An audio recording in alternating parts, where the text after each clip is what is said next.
Peace be with you. I'm Ivan, and today I'm introducing the English Bible translation known as the ESV.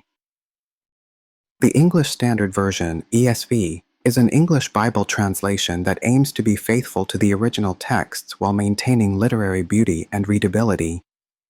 The goal of its creation was to provide a translation in contemporary English that accurately conveys biblical truth and is also easy to understand and read aloud.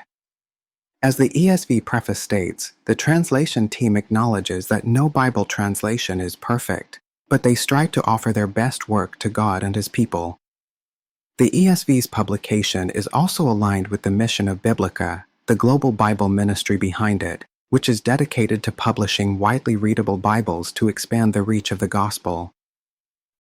The ESV's translation method lies between word-for-word, formal equivalence, and thought-for-thought, functional/dynamic equivalence approaches.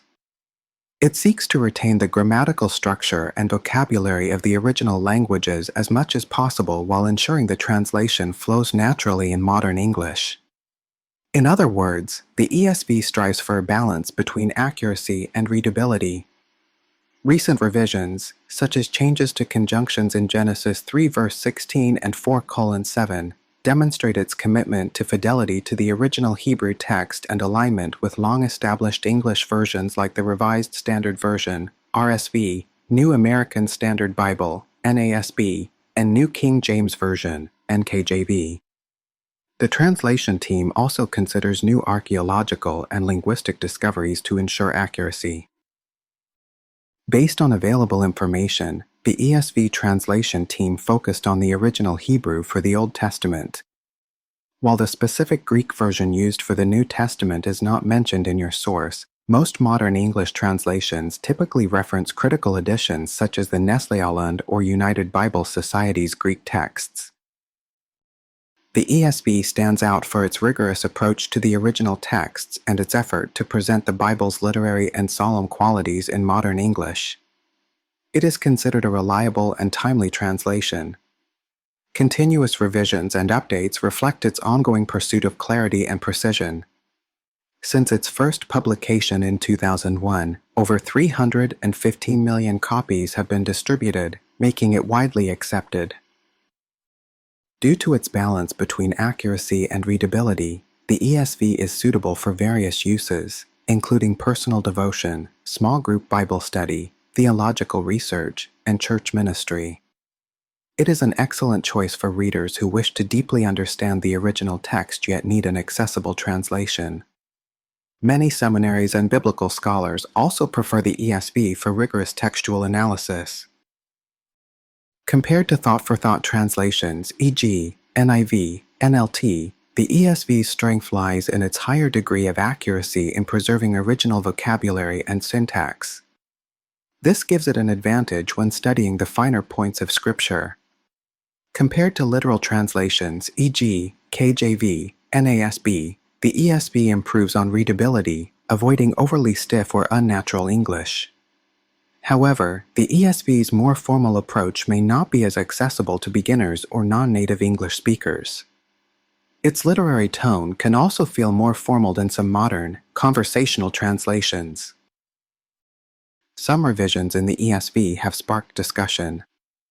For example, in Genesis 3 verse 16, the translation of a Hebrew preposition can be interpreted in various ways, toward, against, or desire for. The ESV's choice may reflect scholarly interpretations. Another example is the change of the conjunction but to end in Genesis 3 verse 16 and 4:7. The committee explained that the Hebrew connector does not explicitly express contrast, and using but might mislead readers. This change was intended to be more faithful to the Hebrew original. Walter Moberly, a biblical scholar, noted that verses like Genesis 3 verse 16 are inherently difficult to translate because they depict divine judgment rather than healthy gender dynamics. Debates continue around the impact of such subtle changes. Moberly believes that while scholars may delve into these textual details, most readers prefer simple and understandable translations. He also pointed out that most responsible modern translations do well in this regard, with differences arising from the multiple possible interpretations of the Hebrew.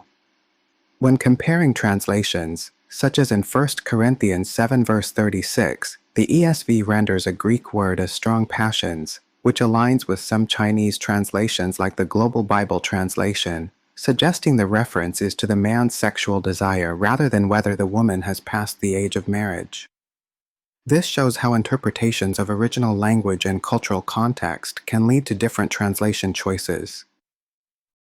Now that you've gained a basic understanding of the ESV Bible translation, when and where would you use the ESV? Feel free to share your thoughts in the comments. Thanks for your support. Don't forget to subscribe and turn on notifications so we can continue to know God, reflect on our faith, and live out Christ. See you tomorrow.